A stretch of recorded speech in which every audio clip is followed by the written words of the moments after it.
Hello, everyone, and welcome back to another episode of the Expo Factor. I'm your host, Lee Ali, and today we're diving into a topic that sits at the heart of exhibition success, but one that's very often overlooked or gotten completely wrong. When people talk about measuring events, the conversation usually revolves around lead numbers, booth traffic, badge scans, or even the latest technology. But how often do we stop and ask whether our people are actually performing in a way that drives meaningful business outcomes? Joining me today is a good friend, Joe Federbush. We've known each other for a long time, and he's someone that has spent years helping organizations understand the relationship between people, process, and performance on the show floor. And together, we're going to explore today why the quality of conversations matters more than the quantity, and how exhibitors can move forward with choosing the right metrics and how to measure the right activity and to actually get exhibition results, and show us a way how that process starts long before the events actually even open. So, Joe, welcome to the show, and great to have you on. Hey Lee, great to see you, and thanks for having me. This has been a long time in the making, Joe. For sure. So, how have you been? I've been great. Keep it busy. Lots of traveling like a javelin, like us all in this industry. Fantastic. Event measurement. Let's talk about you first. Tell us a bit more about how you got into the world of events. What do you enjoy about it? And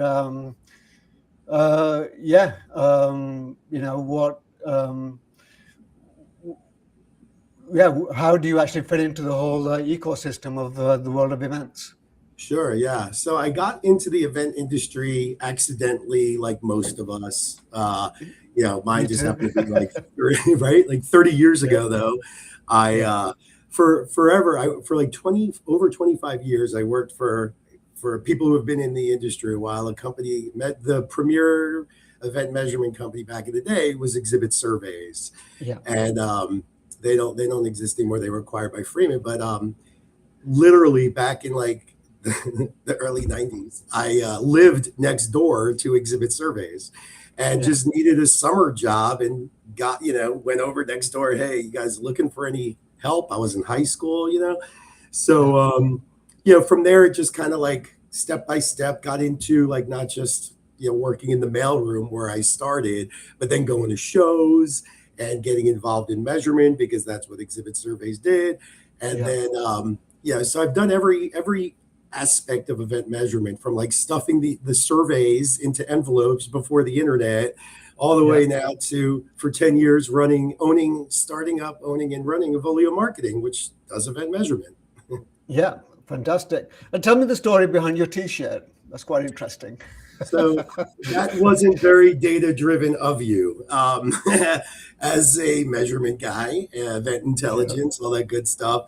Obviously, we look at data to make informed decisions and action, looking at what's the right data that's actionable, that's insightful, that we can all use to be smarter in our event programs. Yeah, absolutely.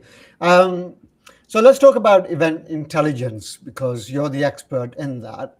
What does that actually mean in the grand scheme of things? Yeah, I mean, it's really making those informed decisions, not based on what you feel, although feelings are important, but feelings aren't facts. So using data to quantify how people feel, that you can do for sure. Look, event marketing is not getting any cheaper. In fact, it's getting to be pretty costly. So, whether you're an event coordinator all the way up to the CMO, CEO of a company, companies are putting a lot of money into events, and there has to be a strong, not only return on investment, but I think what we're here to talk about today is more about the return on experience, the ROX versus the ROI. And that's where, why you and I are such good friends, right? Because we're strong believers of the ROX. If you don't have good ROX, forget about the ROI. Yeah, absolutely. That's great. And the thing is, because there's so many stakeholders in the industry, okay, is we have the exhibit builders, we have the exhibitors, we have the organizers. The data means different things to different people. Okay, so and it's important that each one of those stakeholders knows what everyone else is measuring by as well, right? And this, I think, this is where one of the big disconnects we have in the industry. Oh, absolutely. Because if you're not doing it right, then there's just finger pointing. It's Yeah, easy to, if you're an exhibitor and you don't do well, you blame the show organizer. Then yeah, so it's like this. The ecosystem can get complicated. But you're absolutely right. You have to, like anything with measurement, it starts off with issues, challenges, pain points, and most importantly, objectives. And what are you trying to solve yeah, for? yeah. So that way you design the measurement, the research, whatever the methodology is, in ways that's going to not just check the box to say, oh, we measured, but more importantly, solve the problems that you're facing, whether it's budget, whether it's Yeah, return on relationships, cost, everything. If you measure it right, the right questions, the right methodologies, etc., you're most likely going to get the answers you need to help solve the problem. yeah, absolutely. So let's look at the show floor then. From your experience, I think you have probably 6 years on me. So, from your experience on the show floor, what are exhibitors getting wrong when it comes to measurement? Is it? I mean, I hear a lot about people getting really excited that they actually have a really busy booth, but are busy booths that effective, and are they a good definition of success? Are people just measuring vanity metrics, or should they be digging in a lot deeper? Yeah, you just brought up the magic words there, vanity metrics, Yeah, versus like things you can really yeah, make decisions from. yeah, I think, the first issue with measurement is unfortunately not allocating the resources or budget to do it right. yeah, So sometimes companies are just scrambling to measure. So they're using vanity metrics like number of badge scans, but calling them leads, or yeah, just saying, well, we're busy, or we gave away a lot of stuff. Like yeah, those are the vanity metrics that you're referring to, the way I look at them. I think obviously booth traffic and dwell time and all those things are good. They're yeah, important, but what are they telling you? Like, to yeah, your point, just because we're busy doesn't mean we're going to have a huge successful ROI or that yeah, we're delivering a great ROX, experience. yeah, So I think once you get past the vanity metrics, which are easy to check the box to say, well, we measured, because we had yeah, this many yeah, leads or this many giveaways or visitors or coffees given away or whatever. But it doesn't inform you on how you influenced people to think about your brand. Yeah, did you move yeah, them along the purchasing funnel? What was the yeah, marketing impact? Because yeah, if you look at just buying as the KPI, that's a pretty aggressive metric. Like there's a lot that happens between walking into a booth and someone purchasing, whether it's on site 3 months later, 6 months later, 2 months later. There's just so yeah, many touch points. yeah. Oh, I agree. So where for the exhibitors out there, can you give us any real world examples where you've seen a company thinking that they've actually been very, very successful, but come to you like 3 or 4 months later and say, "Hang on, this is completely. It was a bad show." Yeah, I mean, there's a few. um, um, yeah, I think like hospitality in Yeah, exhibits sometimes can be yeah, misleading, where your booth is yeah, packed because you're giving away coffees or some delicious giveaway or whatever the case may be.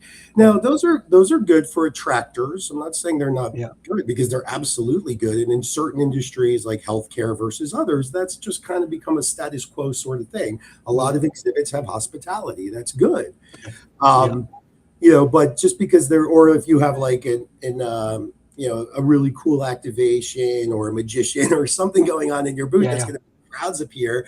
But when yeah, the show is over and then everyone disperses, the crowd meant nothing. yeah. Oh, absolutely. Absolutely. And that's the thing, again, when we talk about the visitor journey and we talk about the attraction, is really, I think that's when the hard work starts, is really looking at giving people meaningful reasons to actually visit you. Okay. Whereas a lot of the time I see, and I've seen that I was at RSA, and that was back in February, I think. And the biggest driver to the exhibit booth was swag. Okay, Yeah. so and what advice would you give exhibitors in terms of the planning? Okay, I mean, how should they set out in terms of the metrics? I mean, where are the touch points what they should be measuring? I mean, we're talking about meaningful metrics here. So really looking at, what metrics should they be looking at before the show? And then obviously during the customer journey on the booth, and then of course on the follow-up process as well. What are the key metrics that you would be looking for, or that you would advise on? Yeah, I think so. It starts off with obviously having very clearly identified and measurable objectives. What is it you're trying to accomplish? And we get it. We know it's getting people to buy, enhancing the brand, becoming a thought leader. Those are all the common objectives that we all do as exhibitors, and those are good. But how are you measuring them, and to understand the impact of each of those objectives, because it's not one or the other. Typically it's just one may be more important than the other. It's show A, and it's show B, maybe the other metric is more important, but they're all important. So I think pre-show, it's defining your objectives, making sure they're measurable, how you're going to measure them. Do you have the resource and budget to do it right? Then what are those metrics? To your point, Lee, it's like thinking about, when you think about the whole visitor journey, right? It starts off with, are we attracting the right people, our ICPs, ideal customer profiles and targets? And not just saying we want decision makers, because everyone does. You're not saying anything if that's your objective, right? So your ICP should be job levels, job roles, company sizes, geos, buying roles, customers, non-customers, prospects. Those are all the different ICP categories. That's number one. Did we attract them? Number two is, did you engage with them? And this is where our staffing comes into play, because we've all seen beautiful exhibits that fall flat because staff sucks, right? So absolutely, put it kindly there. To be Don't hold back. So then what is that quality of engagement, which we'll talk more about, of course. And then, where did they go? What did they do? What was the value of the information received, or the demos that they went to, the experience that they had? Did it convert into understanding the company better? Does their message make sense? Sentiment analysis, agreement with messages, and then finally business outcomes. What are they going to do as a result of their visit? Which doesn't always mean buy. Maybe they want to do more research. Maybe they're going to compare with your competitors. Maybe they're going to request a follow-up meeting. Maybe follow you on social media. Maybe buy. But buying is the end result. So I know I just rambled off like 25 metrics, but in a perfect world, that's really the journey that a visitor goes on. So those are the things you should be measuring. Yeah, absolutely. And I think you've hit the nail on the head there, really, is that the metric should actually be aligned with the visitor journey. Okay, so that starts before the show. How many invites did you send out? How many of those converted into meetings at the event? And then really looking at that whole customer journey and looking at those key points where something converts to something else, right? Yeah, I think those are the most important metrics, because I think a lot of people kind of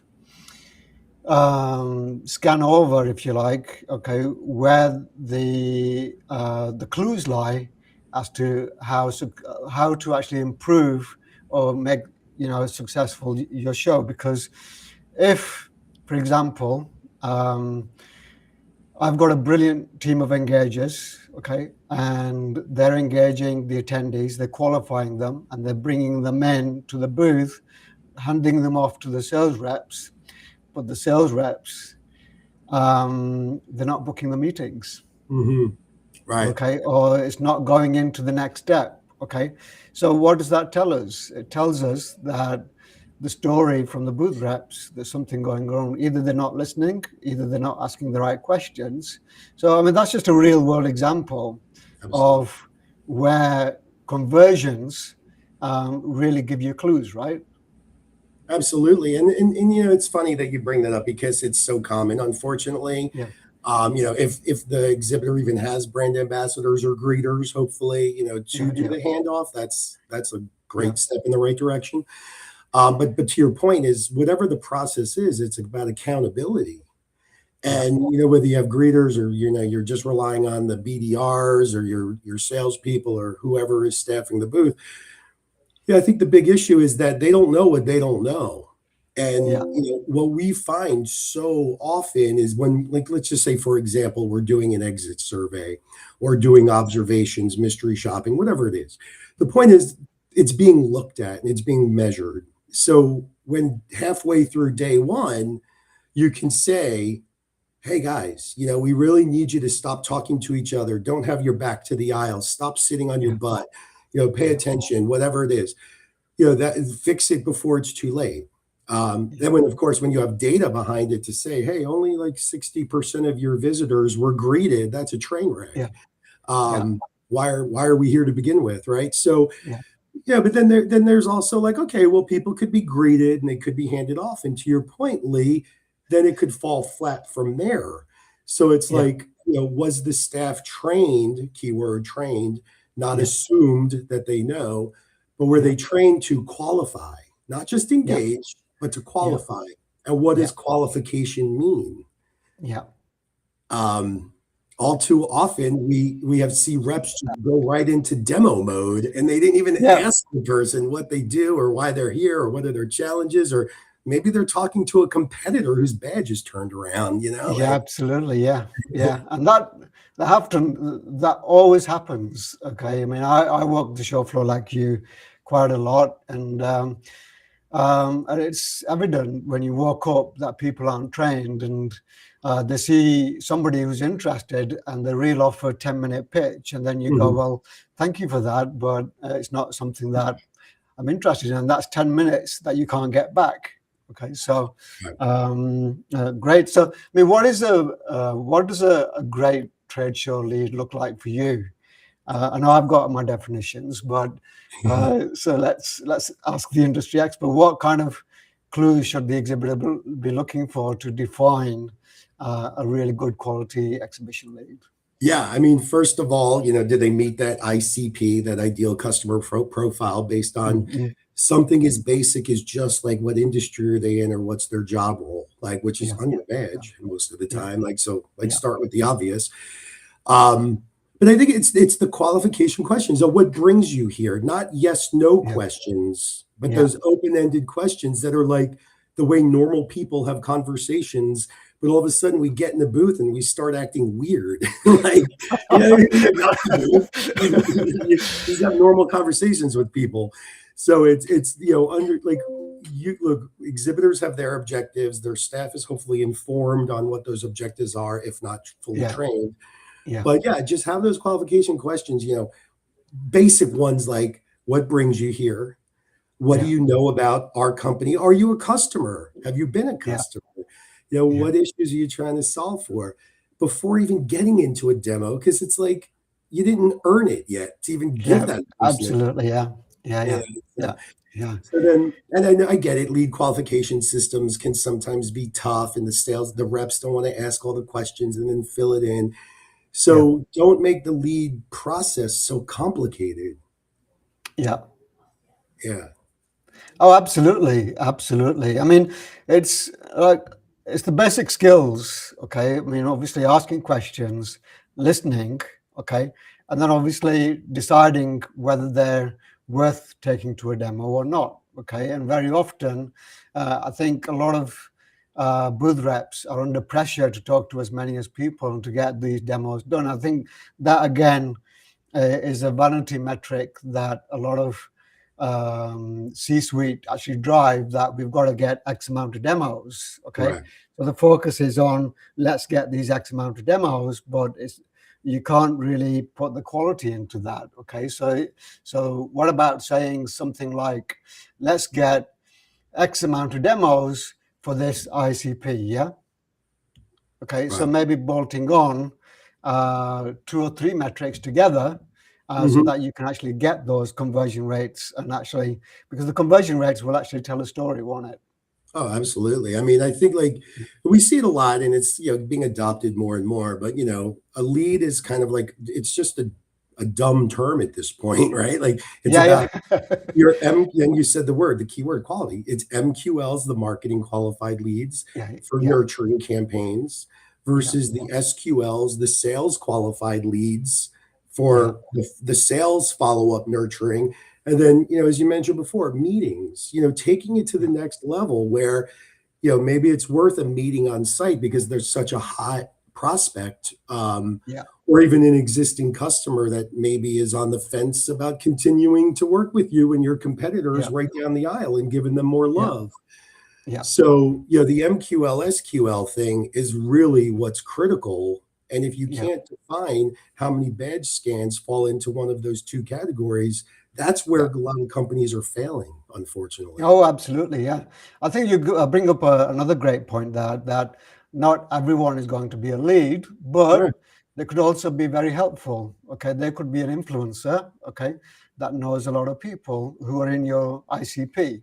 Hmm. So it's really a question of, again, asking the right questions, listening, and actually putting them in the right category and actually having the personalized journey for them. Okay. So if you imagine you've got your SQLs, your MQLs, they're not going to want the same journey, are they? Most So likely why? not. Yeah, exactly. Yeah, and so why do exhibitors insist on one experience for all? I know, it's crazy. It's like, when you see those things, how many demos can they visit to get a prize or something? And Yeah, and I'm yeah, not saying that those things don't work, or like we talked before about the hospitality or the attention getters. Those are all powerful when done right. yeah, And yeah, you can have brand ambassadors and greeters, and those are like the best opportunities for those qualification moments yeah, to then do the handoff versus yeah, just disperse. And I mean, yeah, we've all seen it done so well. And yeah. then unfortunately, Absolutely, yeah. not so well. Yeah, I mean, I always relate to this story. I went to, after RSA, I went to ISE West, Mhm. and there was a brilliant activation on the floor, and it was a video security company.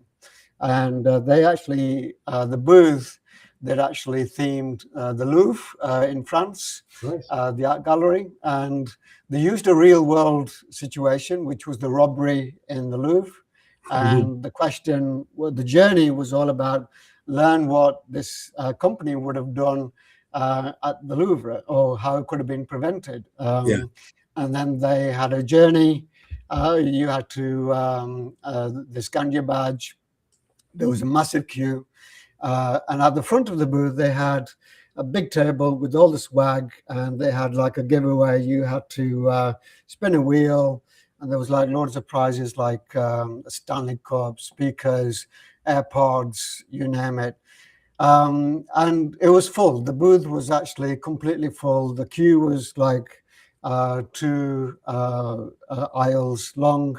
And uh, well, from the outside, it looked absolutely fantastic. Yeah. Okay, but I joined the queue because I wanted the Stanley Cup. So there you see it.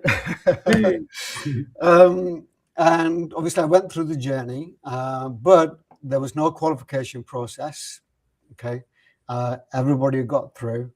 They had great demos, okay, and it was interactive as well, where you had to spot like a car number plate and things like that, and you had to Mhm. note it down. But nowhere during that process was a real qualification Mhm. at all, okay, Yeah. and all it was a function to give away the swag. Okay, so it Yeah. must have cost them, if you imagine 5,000 people going through and $50 pop on the swag. Okay, that's a lot of money to give away. It is. Yeah. Yeah. Back to the Yeah. And ROI. at the end of it, they will Yeah. say, yeah, it was a very, and I was just thinking about what the conversation would be after the show. Okay, what would they be discussing? Was it, how much swag did they give away? Was it the how many people went through that journey? Okay, Right. for brand awareness, of course, it was absolutely brilliant. Okay, because of the setup and everything. But in terms of how many qualified leads they actually got out of it, then I would hate to be the CMO and the CFO on that one. Yeah, exactly.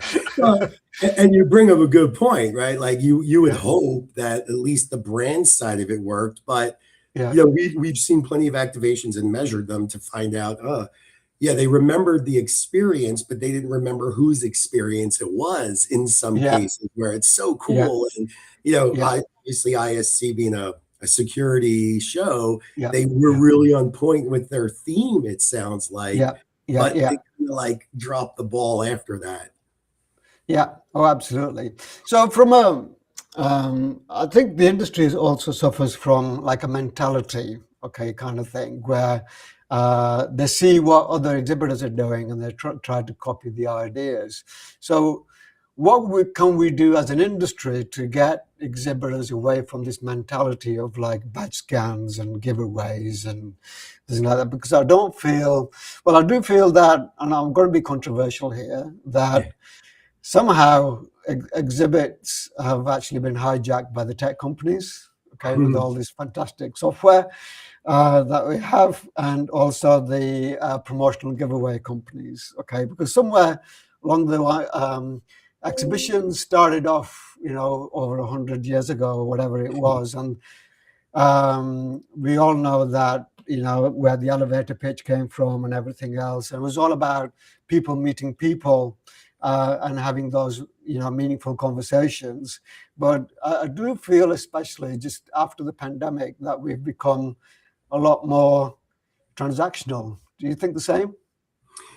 Yeah, I definitely see it more. Yeah, I think it's just like there's so many out there that are doing an amazing job, but because they have larger yeah, teams and larger yeah, budgets, and then sometimes, you'll see some 10 by 10s that are super scrappy and they're doing an yeah, amazing thing with such a yeah, limited budget and space.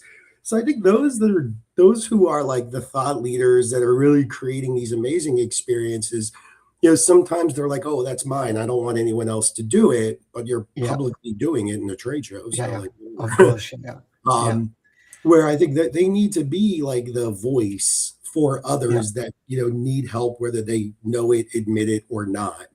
Because yeah, again, kind of going back to the crux of the problem is these are event marketing is expensive, and it's like the yeah, return can be phenomenal when done right. So don't yeah, just do it to do it. And I know that's easier said than done because I have so much empathy for people running event programs because sometimes they're, most of the time they're wearing multiple hats, they're understaffed, they're under resourced, their budgets can't support what their executives even want them to do to begin with. So it's like, the whole system is getting a little wonky, let alone, yeah. like kind of just thinking about like, what's your strategy behind this? Yeah. Oh, Yeah. absolutely. All right. Let's move on to the follow-up then. I've had many conversations about the follow-up process, and there is a scary statistic that is actually, I don't know where it's come from, and No I've one tried does. to I've tried to debunk the myth that 70% of leads are never followed up. I don't think that's true anymore, to be honest with you, because Mhm. a lot of the software that we have for lead capture, you can easily send off a follow-up email. But I think what's interesting for me about follow-ups is that how personalized is the follow-up, Yeah. okay, and how does it actually follow in terms of the touch points? How long do people actually persist when they actually give up after maybe 2 or 3 attempts? Okay, Mhm. and the big thing for me is as to uh, again, I hear this a lot from exhibitors out there, is people don't pick up, okay, and okay, they're trying to avoid me. So where does the follow up, in your opinion, go wrong, okay, and what should exhibitors be really looking at in terms of setting up the follow-up process and how Yeah. to effectively measure it as well? Yeah. Yeah. I mean, oof, that's a lot. And it's the Yeah. biggest issue because this is why we're exhibiting Yeah. to begin with, like, right? Yeah. Yeah. So yeah, I think that 70% statistic, I've seen it as high as 85, 90%, whatever. Like the point is no one has a source of it. I think the key is, and what you said earlier about there's so much technology now and stuff, and like Yeah. leads can be followed up with through automation. That's no big deal. Yeah. And just like we use the word leads loosely, I think we're also using the word follow up loosely, right? Like Absolutely. Yeah. Yeah. a badge scan is not a lead, and not every lead is an MQL, SQL. And then just because you send out an email doesn't mean you're really following up. So I think it goes back to strategy, of course, like anything else, but Yeah. it's like simple 3 elements to successful follow up is what are you communicating? Yeah. What is the value of what you're communicating? And then finally, what's the call to action? Those 3 things, when you have a solid plan in place, and it's not, linear, even it's very non-linear because when you say what, starts with communication before you get to the value, what are you communicating and to who? So, again, the MQL, the SQL, if they're in healthcare versus manufacturing versus tech, whatever industry this lead is in, it's almost like dummy proof now where you can curate and tailor the messages based upon information. And I know like for some that's like, well, we don't have the time or the budget or the bandwidth to do all that. Look at your tech stack. It may do it already, number one. And if it doesn't, you probably should invest in one that does, and they're not that expensive, or complicated. Yeah. So it starts with that message. And, to your point, the follow-up isn't just, hey, thanks for visiting us. Like that's weak. It's thanks for visiting us, and maybe playing back information on the demos that they visited, or an exclusive white paper or invitation that makes them feel somewhat special and that's relevant, so that the last part, the call to action, is meaningful. Now, to your point, if you're relying on just email alone, you've already just failed.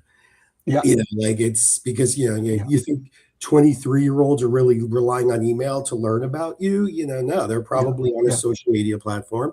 Boomers and elder people are they're maybe more on email, and it's not like like I said, it's not linear. You really have to be looking at the different pathways and journeys that your ICPs go on and how they like to consume information.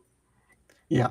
And I think that starts on the closing of the conversation, doesn't it, on the booth, in terms of asking the attendee how they actually want to be followed up and what do they actually want next. And really, for me, follow-up success is all about, and I said this about the sales process as well, and it's really facilitating the buying process. Okay, so really asking the question, what does my prospect actually need to happen next, okay, for them to go further in that buying journey. Okay, so really looking at the call to action is, okay, what needs to happen next, and how can I get the attendee to that point?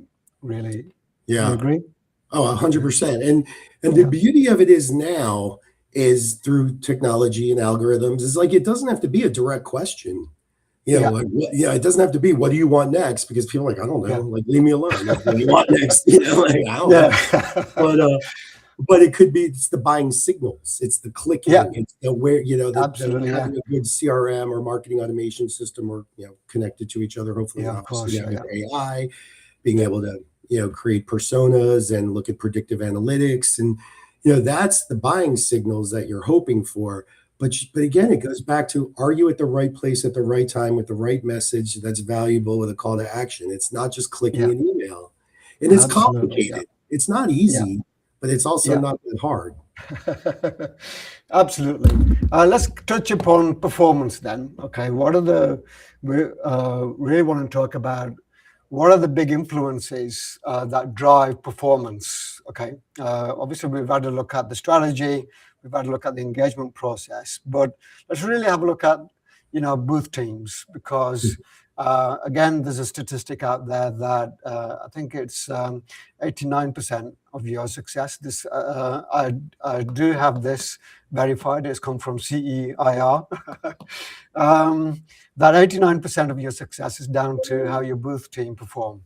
Oh, without it. So what are the key drivers then of getting getting the right people on the booth, and how do you actually drive them, and what metrics should we be using to measure that human performance? Because at the end of the day, it is all about human performance. The definition of a good show, bad show is how well our team are motivated, how well they're trained, and how well they engage with the attendees, and what kind of questions they ask, and how do they set up the follow-up process. So really asking you the question in terms of investment. Okay, when we're looking at all of this in terms of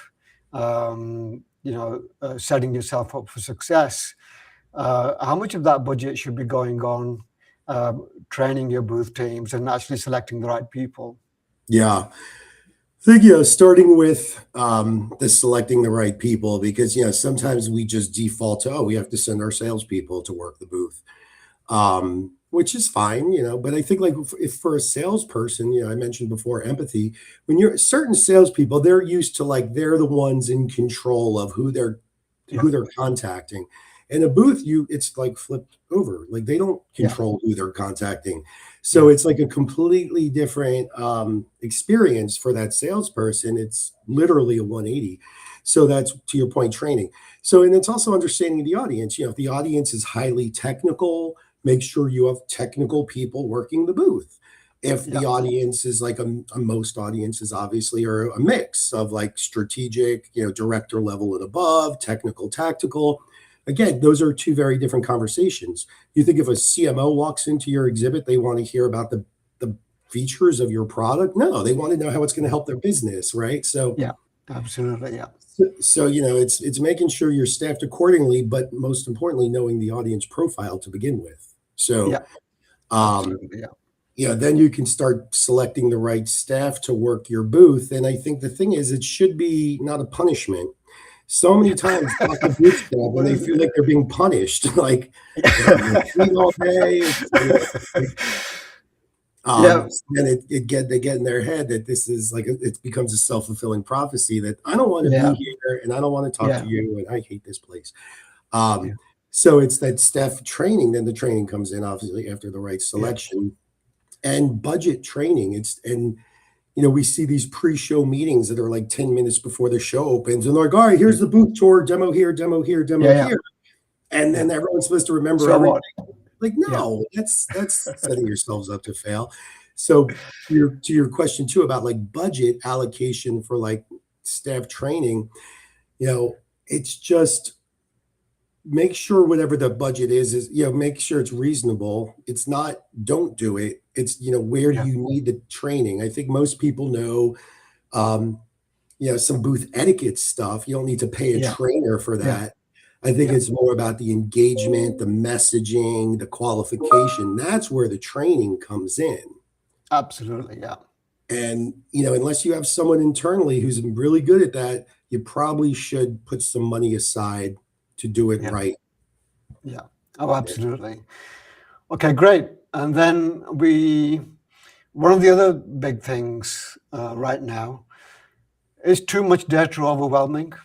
So because obviously there's a lot of event tech, they're all saying we can measure, the face sentiments, how people are viewing your kiosks and your video messaging and so on.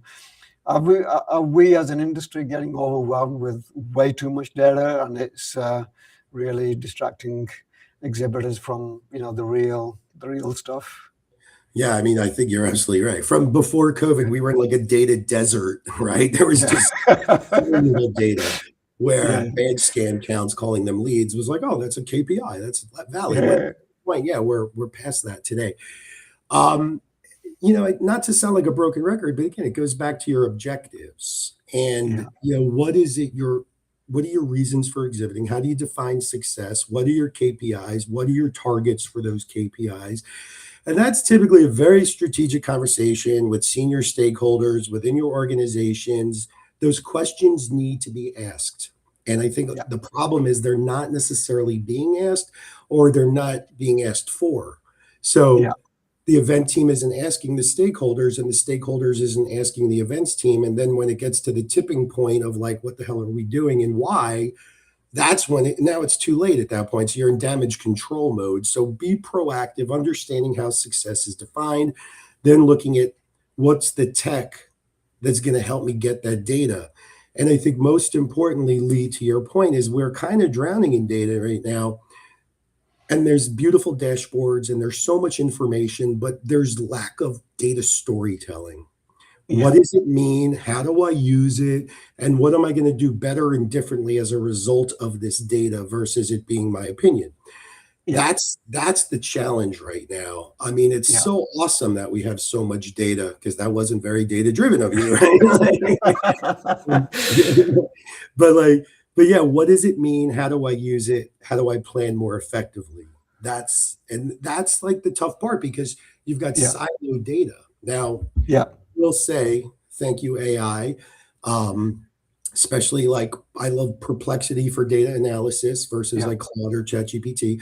But the point is, now you can start uploading data, creating skills, really good prompts, explaining all of the things we just talked about, and have it help you decipher all of this Yeah. information, whether it's just a screenshot of a dashboard or raw data or everything in between. But AI is not perfect, and what we are finding with AI analyzing data is, past hallucinations, which we all know about, and it's getting a Yeah. lot better.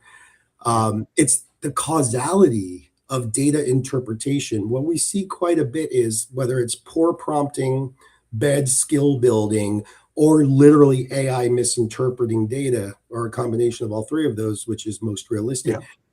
is that it's explaining sometimes the data backwards. So it'll Yeah. say like, oh, your net promoter score was 48 because most people were young and female. And it's like, that has nothing to do with your net promoter score. Yeah. But we're Yeah. seeing this kind of interpretation happening.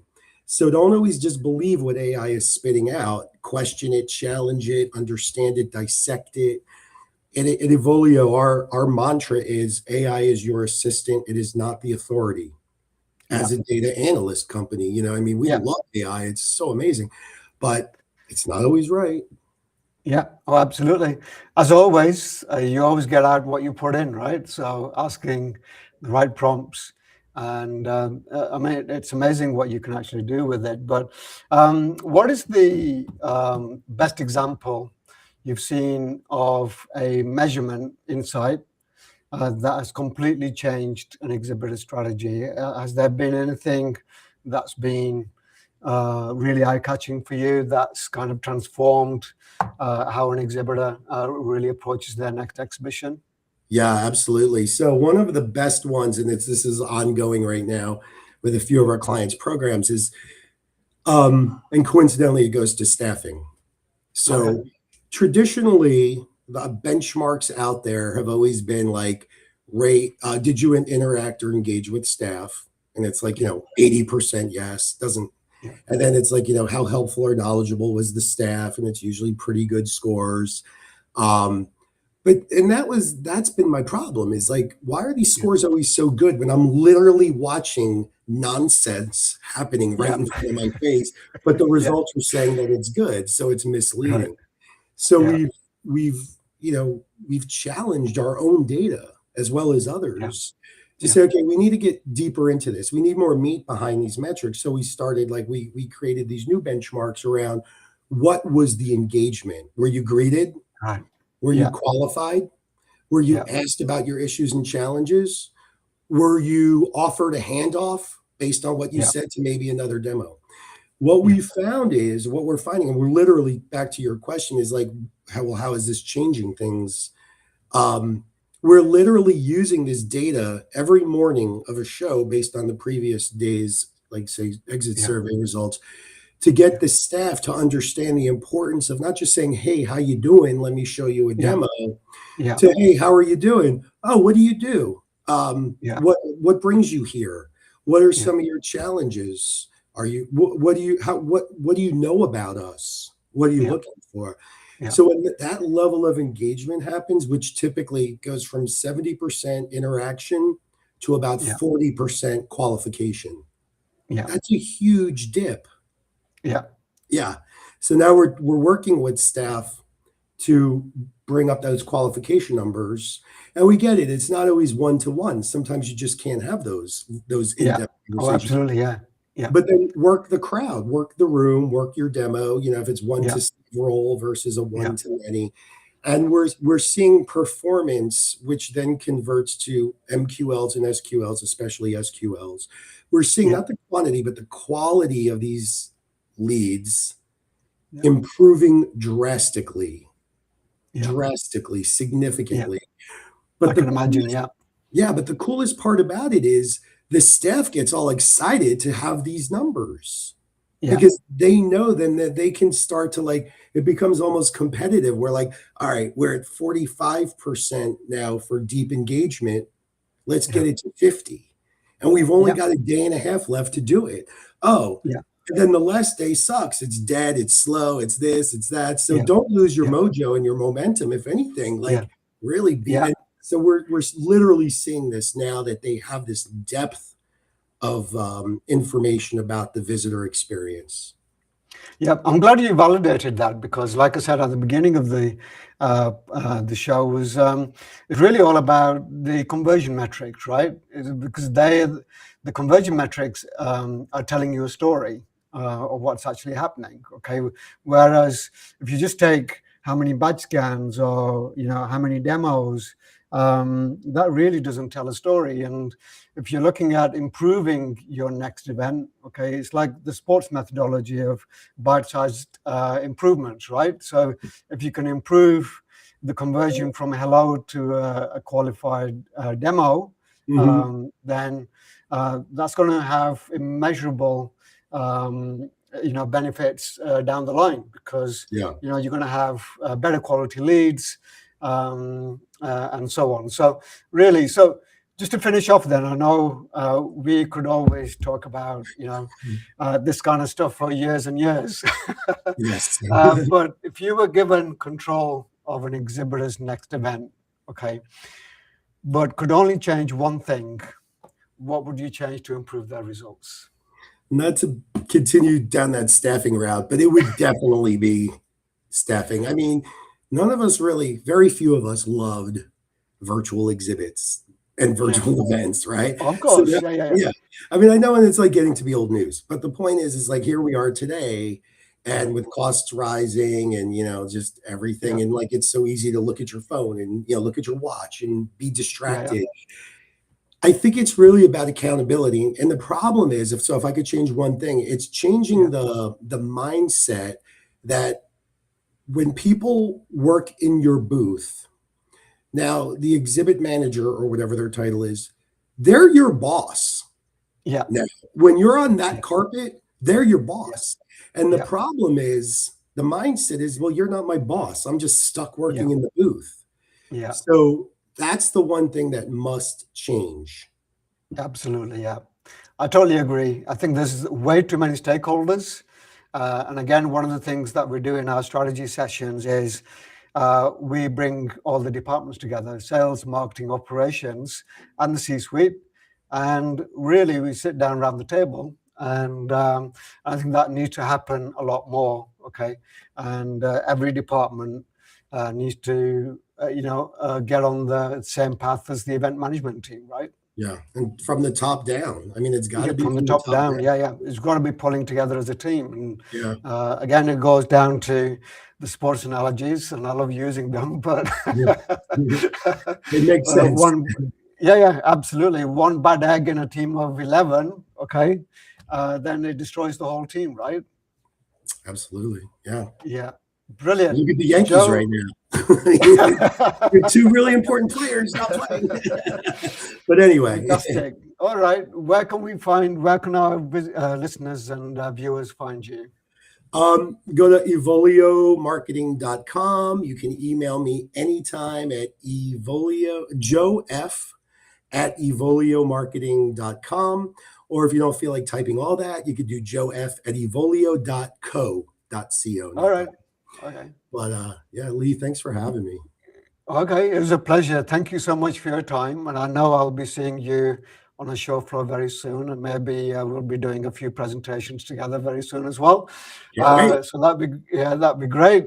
Thank you again for your time, and thank you everyone for tuning in. And the big takeaway for me is that event metrics, they are important, but only if you measure the right things that are actually meaningful, that will actually help you improve your future exhibitions as well. So it all starts again with your strategy, setting your journey, and putting the metrics in place as part of that journey as well. That will get you there. Thank you again for tuning in, and we'll see you next